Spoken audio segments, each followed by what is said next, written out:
So let's talk about ordering fractions. That's putting fractions in order of size. First of all, there's a couple of symbols on the board underneath the title, and they mean something.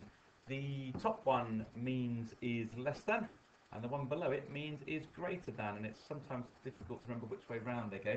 I don't know why, but I sometimes think of a small Pac-Man trying to eat a bigger one, like that. And there's a small one over here trying to eat the bigger one over here. So, rubbing that out for a second. What you have to remember is that the small one's always trying to eat the bigger one. So, here's the small mouth. That means the small one's here, and the bigger one's here. So, the first bit is less than the second bit, and the other way round on this side. But the small thing is on the right, trying to eat the big thing on the left. So this means the first thing is greater than the second thing. So less than, greater than. And you need to learn those and remember which way round they go. Now let's compare some fractions. First of all, some fractions are very easy to compare. Here are a couple of fractions: 3/4 and 1/4. Here's our pizza. Divide it into quarters means dividing it into 4 equal pieces, right? And here are 3 of those pieces shaded in: 1/4, 2/4, 3/4. Over here is our same pizza divided into quarters, and here is 1/4 shaded in. Which is more, 3/4 or 1/4? Easy question, right? 3/4, let's get the symbol the right way around, is more than 1/4. The small quarter is trying to eat the big 3/4. There we go. So that's very easy. This one's a little bit harder. 3/5 and 5/7. Why is this one a little bit harder to compare? Well, that's right. On the first question, we had quarters on the left and quarters on the right, and we're comparing the same type of thing, aren't we? It's like comparing 3 apples and 1 apple. Which is bigger? Which is more? 3 apples or 1 apple? That's easy, isn't it? 3 apples is more than 1 apple. But here, we've got 3/5 and 5/7. That's like comparing oranges and bananas. Which is more, 3 oranges or 5 bananas? Well, I don't know, because we're not sure exactly how big they each are. And if the oranges are bigger than the bananas, then 3 oranges can be bigger than 5 bananas. We don't know. Let's figure it out. There's a way we can compare these fractions, and the way we do it refers back to the earlier example. What we do is we actually turn both these fractions into different fractions which have the same denominator. We call it a common denominator. Common denominator. And while I'm writing this on the board, you're trying to remember which one the denominator is, aren't you? The denominator of a fraction is the bottom number, the bit at the bottom. Okay? This is the denominator at the moment. We need to find a common denominator. That's the same number at the bottom. So we need to turn both of these fractions into equivalent fractions that have the same denominator. So I'm looking at these two fractions, saying we've got a 5 here and a 7 here, and I'm trying to think of a number that's in the 5 times table and the 7 times table, so I can turn both these fractions into a fraction over that number. Now, who knows a number that's in the 5 times table and the 7 times table? Well, there's an easy way of doing this, isn't there, actually? If I just multiply 5 and 7 together, that will give me 35, and I know that 35 is in the 5 times table and the 7 times table. What do I do to 5 to make 35? I times it by 7, right? Okay, so if I times the denominator by 7, then the rule of equivalent fractions, fractions that are worth the same amount, is that I do the same thing to my numerator. So I multiply 3 by 7, which is 21. So that tells me that 3/5 is equal to or equivalent to 21 over 35. And over on the other side, what have I done to my 7 to make 35? Well, I have times it by 5. So if I times the denominator by 5, the rule of equivalent fractions says whatever you do to the bottom, you do the same thing to the top. So I will times my numerator by 5. 5 times 5 is 25. So now we've turned 3/5 and 5/7 into fractions which have the same denominator. And now we can compare them more easily, can't we? Now we've got 21 over 35 and 25 over 35.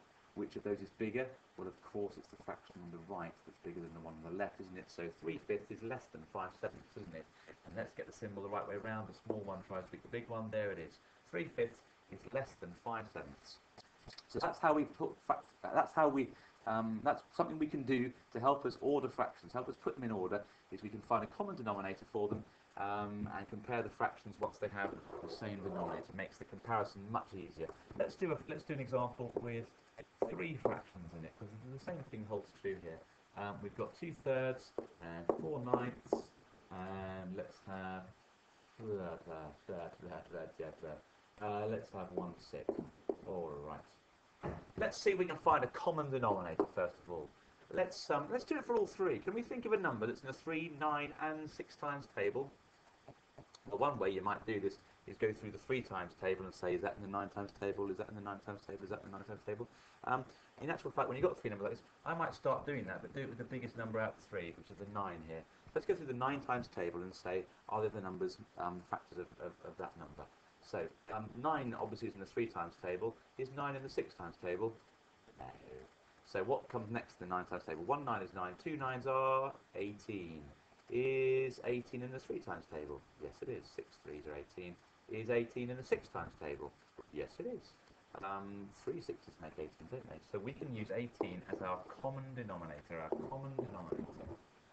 So let's first of all write out our denominators like that, and then let's turn these fractions on top into fractions over 18. What have I done here to my denominator to make 18? I've times it by 6. Whatever we do to the bottom, we do the same thing to the top. So 2 times 6 gives me 12. What have I done to 9 to make 18? I've doubled it, times it by 2. Do the same thing to the numerator. 4 times 2 is 8. And over here, what have I done to 6 to make 18? Times it by 3. Do the same thing up here. 1 times 3 is 3. There we go, 3 fractions. 12 over 18, 8 over 18, and 3 over 18. So, is 2/3 bigger than 4/9 or smaller? It's bigger because 12 is more than 8. So, 2/3 is greater than 4/9. Is 4/9 more than 1/6? Yes, it is, because 8/18 is more than 3/18. So again, it works that way. So we've got 2/3 is greater than 4/9, and 4/9 is greater than 1/6. Let's do one more, because there's a point I want to make about it when you have more than 2 fractions to compare. Let's do this. 2/5, 4/7, and 5/9. Good. Okay. The point I want to make is that if we're just comparing one at a time, that one to that one, and that one to that one, we don't actually need to find a common denominator of all 3 fractions. We can just do them a pair at a time, because actually 5, 7, and 9 are numbers that don't naturally lend themselves to an easy common denominator, and you might find yourself getting a bit big. So let's just compare the 5 and the 7 first, the first 2 fractions. Let's just compare the 5 and the 7. A common denominator of 5, a common multiple rather, of 5 and 7? Well, I reckon 35 would do. 5 times 7 is 35. We did that earlier, didn't we? Here we go. Let's compare those away. Okay, 5 times what makes 35? 5 times 7. So 2 times 7 is 40. 7 times what's 35? 7 times 5. So 4 times 5 is 20. Which is greater, 2/5 or 4/7? Obviously 4/7 because 20 35 is less than 14 over 35. So 2/5 is less than 4/7. Okay, there we go. Right, now then, 4/7 and 5/9. That's out of the way. We can now compare 4/7 and 5/9. And obviously 35 is not going to work here as a common denominator, because 35 is not in the 9 times table. So what we can do is we can find a separate common denominator for these 2 fractions. Again, we can probably do it by multiplying the numbers together. 7 times 9 is, well done, 63. So let's do 2 separate fractions with that denominator. What have I done to 7 this time to make that? Times it by 9. 7 9 is 63. So 4 times 9 is 36. And over on this side, I've times 9 by 7. So I did the same thing to my numerator. 5 times 7 is 35. Cool, that's close, isn't it? 36 over 63 compared to 35 over 63. Just narrowly, 4/7 is greater, isn't it, than 5/9? So we mark that symbol there. So we're comparing, we're talking here and learning here about how we can compare fractions. We're doing it by creating equivalent fractions, that's fractions that are worth the same as the ones on top, but fractions that have the same denominator each time. Same denominator each time.